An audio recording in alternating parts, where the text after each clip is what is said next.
Good evening. Hope everyone is doing well. Tonight we're going to be learning Maseches Yoma Daf Tes Zayin. We're starting 2/3 of the way down on Tes Vav Amud Beis with a new sugya, starting with the words Tanan Hasu. Tonight we're going to be learning Mirza Hashem up to and including much of Yud Zayin actually. And basically the game plan is that Wednesday night we'll do about a little bit more than a blot, and on Thursday night, which is going to be the Lag BaOmer event, we're only going to learn one Amud, which will be Yud Tes Amud Aleph, starting at the Mishnah on the bottom of Yud Ches and going to toward the end of the page, so that we have at least a kriyus of learning on the night of Lag BaOmer, live on Zoom as well as in person at Mark's house at 8:40, same time. So let's get started for tonight's daf, which is Tes Vav Amud Beis, 2/3 of the way down. The Gemara we're going to be learning tonight speaks about some of the practical elements of the Beis HaMikdash, the layout, the architecture in regards to how far you could see throughout the Beis HaMikdash, and some fascinating sugyas. If you have a good spatial brain, that's great, and if not, it's good to have a map. Says the Gemara as follows, 2/3 of the way down, Tanan Hasan, we have a Mishnah. This Mishnah we'll refer to as the Mishnah from Maseches Tamid. The Mishnah Maseches Tamid writes, Amar lehem hamamuna, the one who was the Kohen who was appointed to run the Beis HaMikdash, he would say to other Kohanim, please go get me an animal for a korban from the room referred to as the Beis HaTzlaim. Tzleh, of course, is a small animal, and it was the room where they stored these animals. Fine. So that was what he said to them. Where was this located? Says the Mishnah in Tamid, it's important information to hold on to. Northwest corner. The Lishkas HaTzlaim was the northwest corner. The Arba Lishkos Hayusham, there really were 4 Lishkos in this location. One of them we just discussed. And here are all 4 of them. Achas Lishkas HaTzlaim, like we just said. The Achas Lishkas HaChosamos, without having any negative feelings. The Lishkas HaChosamos, if you remember from Shkalim, is that they would pay money, they'd get a chosam that says what kind of animal they were going to get, and then they'd go somewhere else and cash in the little piece of parchment that says what animals they were going to get in order to actually get the animals, or the nesachin, the oils and flour, whatever it was. So that was the second room. The Achas Lishkas Beit HaMoka, the room that had a lot of the wood to make that room very warm. That's a lot where the Kohanim lived in the Beit HaMoka, and the floors were very cold, and you had to do the avoda barefoot, so it's very cold, so they were constantly running a fire. The Achas Lishka She'osin Ba Lechem HaPanim. So that's the Mishnah in Maseches Tamid. The problem with this Mishnah in Maseches Tamid is that there's a Mishnah in Maseches Midos that doesn't agree with it. This Mishnah begins on the bottom of Tes Vav Amud Beis, 5 lines from the bottom. We're in Minhu. We have a machlokes. We have a conflicting source in the Tanaim against our Mishnah in Maseches Tamid, because in Midos, what does it say? Arba Lishkos Hayu Beis HaMoka. There were 4 rooms in this particular space. Like smaller rooms that were open to a ballroom. So if you could imagine in the 4 corners of this room, you'd have rooms and they open into the main room. That's the layout, the structure of the room overarchingly. And 2 of the rooms were on the inner side of the wall of the Mikdash, and 2 of them were on the outer side. And what would separate the area that was inside and the area that was outside? And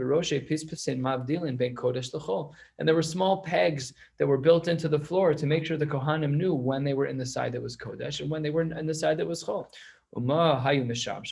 What were all of these rooms used for? What did we say above? We said in the Mishnah and Tamid that the northwest, was it northwest? We said that the northwest room was the Lishkas Tzlaim. Look at these words right now. Last line, Ma'aravis Duromis, the southwest room, Hi Isa Lishkas Tzlaya Korban. All right, we already found our problem, because the location, which corner is the Lishkas Tzlayim in?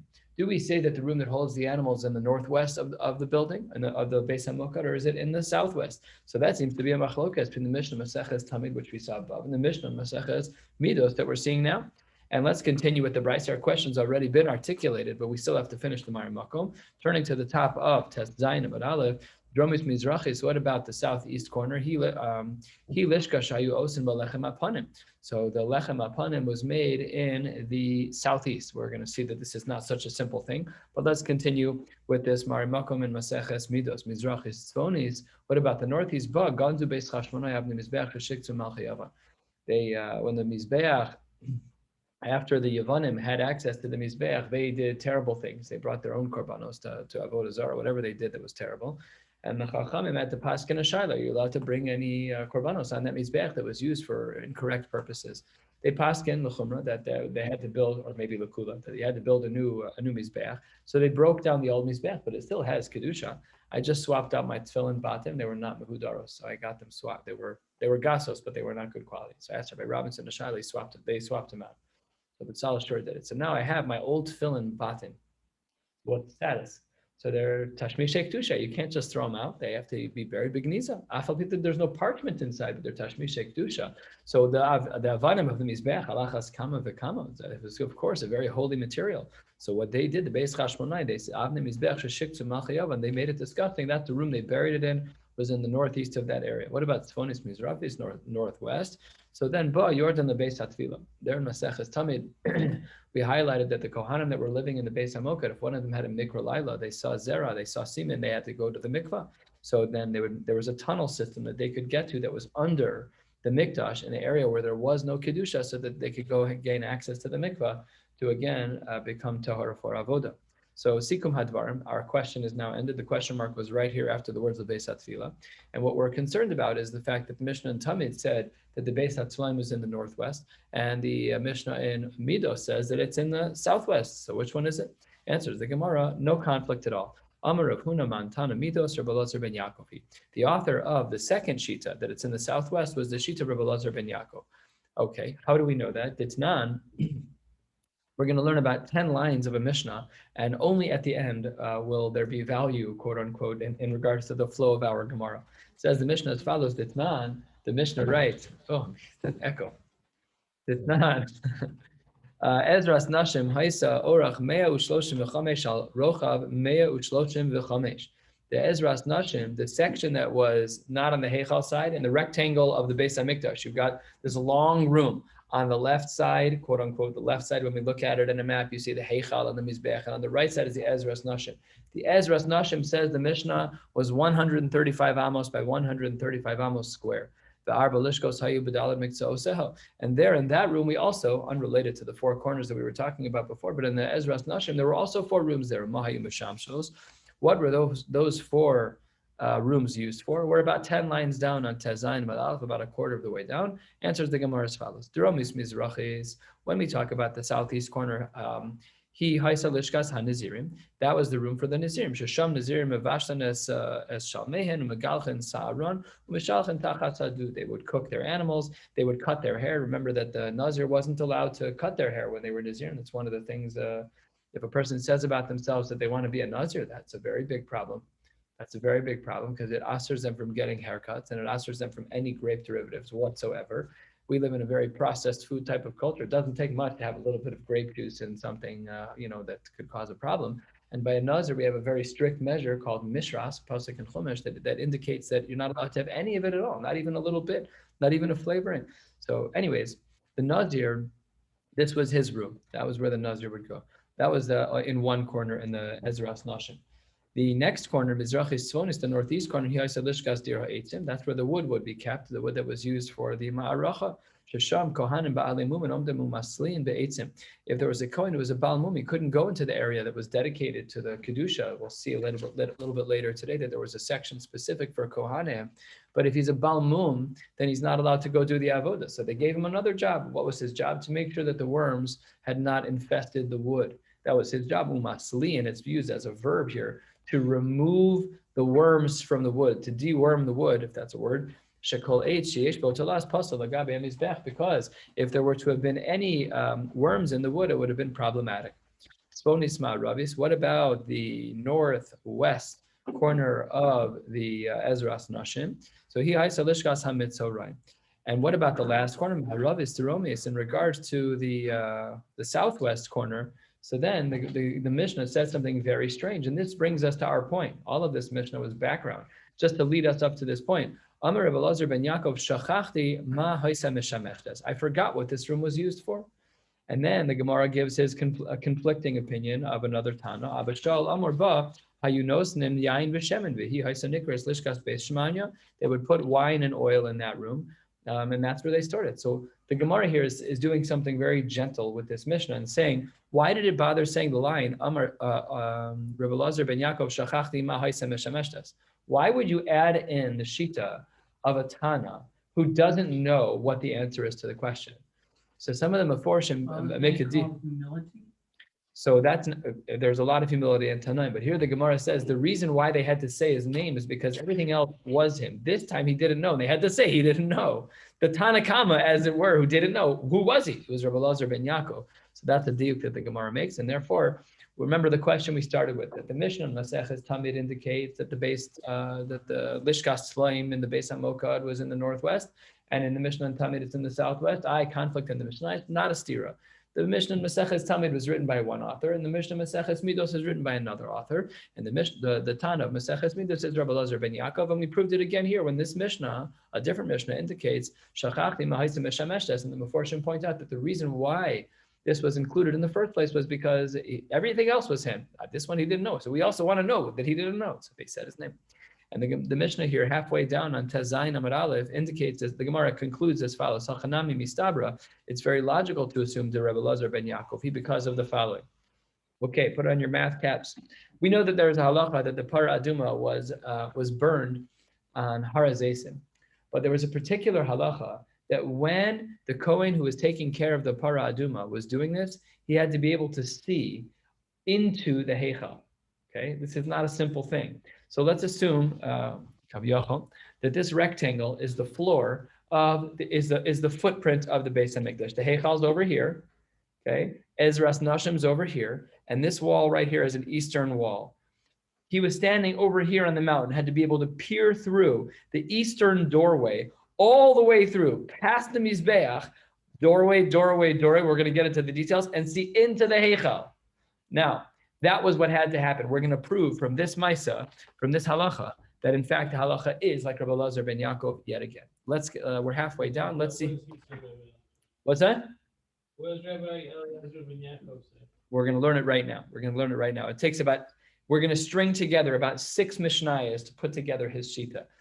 It's not complex, but it is step by step. You just have to hold cup for a bit. So this is what he says. I'm going to prove it to you. Last short lines. It's not. Kolak salim shahayu. Sham Hayu Gvoin. All of the walls surrounding the actual Mikdash area were very tall. Chutz mikosal mizrachi, except for the eastern wall, which we needed to be shorter. Why did we need the eastern wall to be shorter? She'akohen asar v'esapara omeid behar hamishcha, because the Kohen who was going to burn the para down to ashes to be used for mechatas, he would be doing so on har hazeisim, har mishcha. Mishcha is oil. Har hazeisim, same language.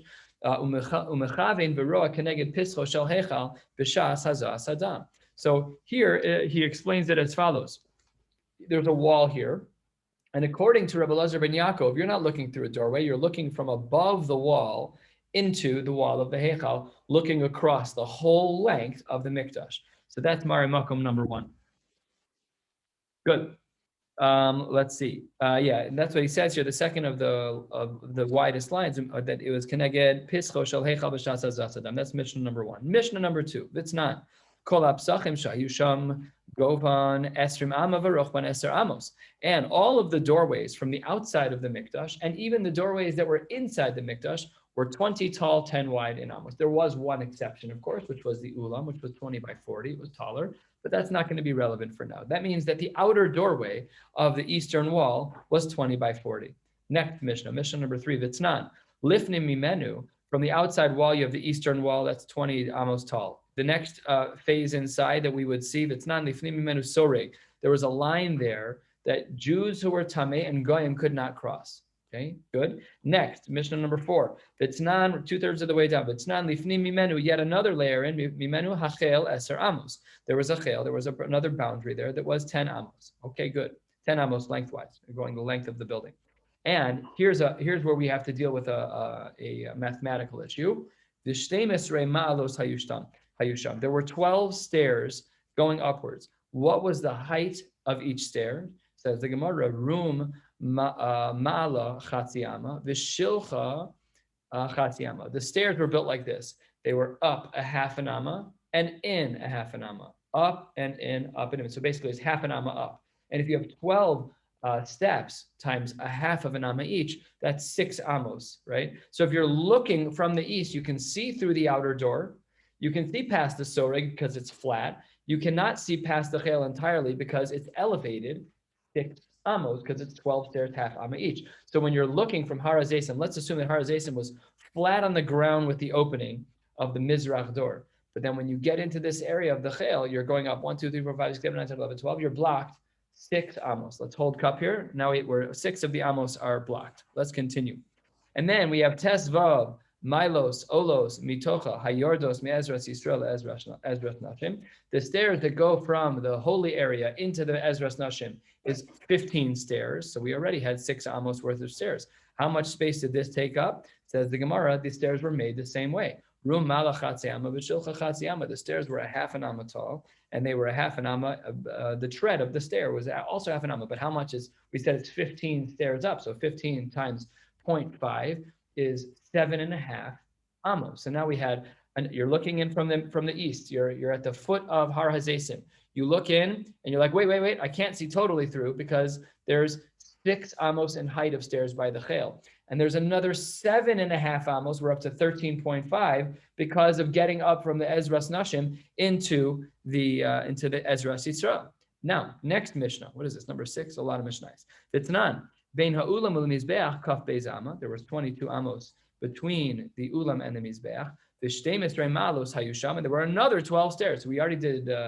What did we do? We did 12 stairs, and then we did 15 stairs, which led us to 13.5 amos height. Well, let's continue here. And now we have another set of stairs. V'shtei misrei malos, another set of 12 stairs. Hayusham rum malachatz yama v'tilcha chatz yama. These stairs were also 12 stairs, each one a half an amma high, which is another 6 amos in height. So if you're standing right here, and you are on Har HaMishcha, you're outside the Mikdash. Let's say Har HaMishcha starts right here. And the entry, you're on the same exact height level. You're standing here. There's a 20 amma thing going on here, 20 amma doorway. You can look in, but you can't see the bottom of the Heichal because you've got the stairs of the Heichal, you've got the stairs getting up to the Yisrael, and another 12 stairs as well. So now we're talking about 19.5 amos. The doorway is 20, and the elevations between here and the Heichal is 19.5, which means that there's still half an amma, where in theory, if you're positioned perfectly on Har HaMishcha, just the right elevation, you could look at the top part, that top half amma of the doorway and look and still see the Heichal wall. Let's see if that's how things played out. And then here's where we get to the customized sheet of Rabbi Elazar ben Yaakov, 6 lines from the bottom. Vitnan Rabbi Elazar ben Yaakov, Omer Rabbi Elazar ben Yaakov says there was another step. Ma'ila haisa shamu gvoa amma, the ducha nasan aleba, ushalosh malos shel chatzi amma. And he says there was actually one more thing going on in there. There was another stage that was a little duchan, a little stage there, and it was another amma and a half. What's wrong with that now? That even under the most perfect of circumstances, if you're on Har HaMishcha, you cannot see the Heichal at all because the whole thing was built on a slope. The whole Mikdash was built on a slope. So no matter where you peer your head at the 20 amma height of that door, it's impossible scientifically and mathematically because of the elevation on all the stairs. You can't see, if you're the Kohen being sorry for Sapara, you can't see through the door. That's why Rabbi Elazar ben Yaakov said that wall had to be shorter because you're looking over the wall. You had to be looking over the wall. Otherwise, it's impossible to see. Now, 5 lines from the bottom. If you want to say that the author is Rabbi Elazar ben Yaakov, the one who said that the wall on the eastern side was shorter because you're looking above the wall as he's burning the para to see the door of the Heichal, then that makes sense. Because the door is completely covered. When you look through the eastern door, it's covered with stairs. When you look through under the best of circumstances, you position yourself perfectly. The person who's being sorry for Zapara cannot see the Heichal because the elevation is too great. However, Eliyamris Rabbanan, the Rabbanan didn't agree to that last phase that Rabbi Elazar ben Yaakov did, which was that there was that extra duchan. And according to them,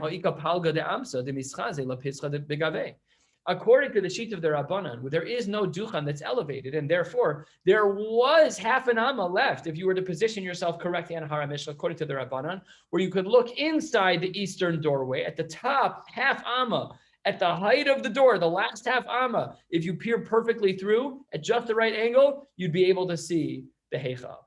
The Haraya, says the Gemara, it must be Alalav Shema Mino Rabbi Elazar ben Yaakov. You're right. It must be that these Mishnayos are within the camp of Rabbi Elazar ben Yaakov, because otherwise, had it been the Rabbanan, we wouldn't have said that he was looking over the wall, that the walls were shorter on the east side. No, we would have said he looks inside the doorway.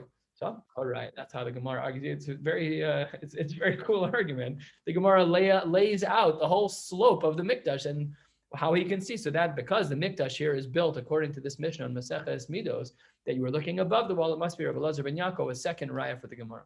So says the Gemara, it's a very good argument. It is, but maybe it's not correct for a totally different reason. 2 lines from the bottom to Zayin Amud Aleph.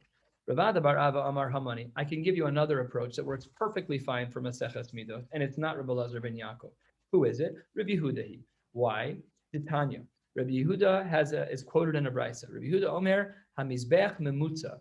The Mizbeach was centered to the wall, to the opening of the Ulam. So let's assume under perfect circumstances, you're looking to the eastern wall, but when you get to the Heichal area, there's a huge Mizbeach in the way. So it's not like, you can't just like look at the mikdash from the bottom half of the door. You're going to see the mizbeach in the way. So that's what he says here. Bottom line, memutza v'omid be'emtza azara ushloshim v'shtayim amos. It was 32. The mizbeach was 32 amos, and hayulo eser amos keneged pischo shel heichal. And at the very center, 10 amos of the opening of the heichal, that's where the mizbeach sat. That was the 10 center amos of the mizbeach, and to the right and to the left, flanked by the rest of the mizbeach. Yurama Litzafon, V'yama Ladaron. There was 11 amos going to the north and 11 amos going to the south. Nimsa Mizbech Mechuban Keneged Heichal V'Koslav. It seems to be, says the Gemara, in the name of Rabbi Yehuda in a brisa, that the Mizbeach was perfectly centered. But that doesn't make sense. This doesn't make sense what you're saying. This brisa is very difficult because if what you're saying about Rabbi Yehuda is true, Mizbeach Be'emtza Azar Mimishkachasla. We don't hold that the Mizbeach was centered when it comes to the north-south. So if this is the plane of the Beis HaMikdash right here, it's square, and you want to say that there is, you have the Heichal right here, this huge wall that's going to lead us to the Kodesh Kodashim. So this is the doorway. So the Mizbeach was mamish centered. So let me turn the axis a little bit. You're saying the Mizbeach was centered right here in front of it, like perfectly centered in front. Says the Gemara, it was not perfectly centered. Why? How do you know that? 5th line of the Gemara, Tezayin Amabez. The Mishnah writes as follows. We're going to speak about both directions. We're going to talk about the length of the Gemara, which is not the topic we're talking about. Then we're going to talk the length of the Mikdash, not the length of the Gemara. We're going to talk about the Mashal became the Nimshal. We're going to talk about the length of the Mikdash on the x-axis, and then we're going to talk about the y-axis going across the Mikdash, because we're trying to figure out where is the Mizbeach centered as it relates to the Ulam. If it was centered, then we have a big problem of being able to see. And if it's not centered, then we don't have a big problem. So says the Gemara, Kol ha'azara haisa orech, 187 al rochav 135. The length of that side, of the left side, of the west side of the Beis HaMikdash was 187 amos by 135 amos. Min ha'mizrach lemarav 187. From the east to the west, 187. And now we're going to detail this again. This part is not relevant to us because we need the north-south axis. This is the east-west axis. Says the Gemara, 1/3 of the way down to Zayin Amud Beis. Makom Drisas Ragla Yisrael Yud Aleph Amma. There was a section on the western half. There was 11 amos right about here where Yisrael was allowed to watch. And then Makom Drisas Ragla Kohanim Yud Aleph Amma. The next 11 amos were dedicated to Kohanim. Mizbeach Shloshim Ushtayim, and the Mizbeach was 32 amos square, but going east to west, it consumed another 32 amos. In Ulam Mizbeach, in between the Mizbeach and the Ulam between the Mizbeach and the Ulam was another 22 amos. The Heichal Kuf Amma, the length of the Heichal east to west was 100 amos. V'yud Aleph amos, Amma Achore Beis HaKaporas. And at the end of the Holy of Holies, there was another 11 amos between the end of the Kodesh HaKodashim and the outer wall of the Mikdash. So all of that is the east-west axis and not relevant to our argument here. Now is where our argument comes in, halfway down to Zayin Amud Beis. Min hadaram l'tzafon, when we switch directions, instead of looking east-west, and now we're looking north-south. So then, what was the length of the depth of the Mikdash? We said already, Me'u Shloshim L'Chamesh. But here's where Rabbi Yehuda has a big problem. We said Rabbi Yehuda said it was centered. That's not true. Hakevesh v'mizbeach shishim ushtayim. When you measure the ramp and the mizbeach, they consume 62 amos going south to north. Mina mizbeach uletaba'os ches amos. Between the mizbeach and a set of rings where animals were held down just north of that was ches amos, and the makom hatabaos esrim va'arba. All of that was to the north side of the mizbeach. It could not have been centered. There was too much real estate that needed to take place north of the mizbeach. And then makom hatabaos esrim va'arba, makom hatabaos l'shulchanos arba. from the rings to the tables, which were still north of the ring, still moving upwards in this direction. That was arba. Min hashulchan le'nanasim arba, and from the tables to the nanasim, which were shorter little tables that were there, was another 4. Min nanasim lekosel lazar ches amos. Another 8 amos from the end of these nanasim, these short tables, till the end. And all the extra space was in between each of these sections. But then, if that's true, then Rabbi Yehuda was wrong. If you do the math, you'll see that the space of 24 rings and the nanasim and the shulchanos was all on the north side. There was no space. It just didn't work out. If you measure from the north wall all the way down to the mizbech, you'll find that the mizbech was not centered. In fact, if you were to draw a perfect line up the middle, you'd see that the mizbech was actually offset toward the south side of the mikdash. And that doesn't work. Elalav, turning to the top of Yud Zayin, and with this we're going to, I will learn a drop more, but then we'll stop. Elalav says the Gemara, Shma Mina, Rebbe Lazar ben Yaakov, he Shma Mina. So we have yet another proof that this isn't Rebbe Yehuda. We're back to where we started, and our strong assumption of the day is that Rebbe Lazar ben Yaakov was the stam author of Mishnayos Midos. This all started because of one question, which was, where is the location of the room for the tleh? Where were the animals kept? Were they in the northwest or were they in the southwest? And we said the Mishnah and Talmud said northwest and Midos said southwest. Don't worry, it's not a stira. The Mishnah and Midos was written by a different time. It was written by Rabbi Elazar ben Yaakov, and then all of the arguments therein in the Gemara in order to prove that. You know what? In fact, we are going to stop here. We'll stop at the top of Yud Zayin and Aleph at Rav Ada, the Rav Yitzchak. In Yirta Hashem, tomorrow we're going to learn. We're going to learn a lot. We're going to learn Yud Zayin and Beis, the rest of Yud Zayin and Beis, and most of Yud Ches. And then, as mentioned, on Thursday night we'll just do 1 Amud of Yud Tes, and then we'll be all ready for Shabbos for 1 blot and a half on Shabbos. Have a beautiful night.